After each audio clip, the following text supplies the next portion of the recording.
What is the role of emotion in persuasion? Let's try an experiment.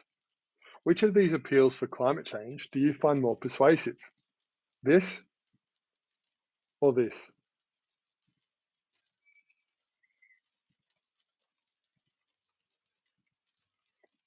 It is likely you found the second more persuasive because persuasion relies on emotions.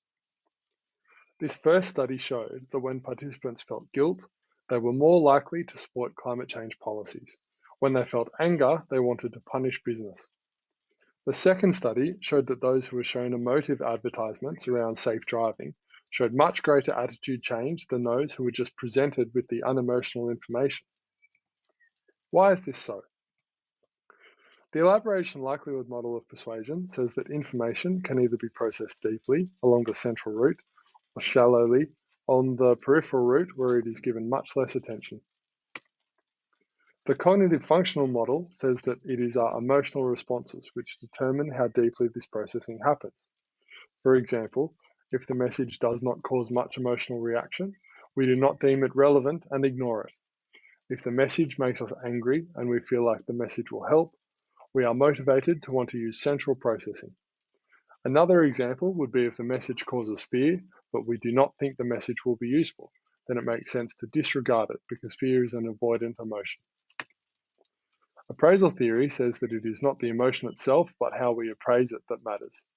According to appraisal theory, surprise has a pleasant aspect and a doubtful aspect. Focusing on the pleasant aspect will cause peripheral processing because lots of cognitive resources are not necessary. But focusing on the doubtful aspect will cause central processing because it is more obvious that we are unaware of what we might need to know. Anger is the opposite. It is unpleasant but confidence inspiring. If we focus on the unpleasantness, we process centrally because things are not going right. Whereas if we focus on the confidence, we process peripherally because we do not need to process deeply if we are already confident. Emotion can also just be a simple heuristic. If we feel good while getting information, we are likely to accept it. If we feel bad, then we don't want to accept it.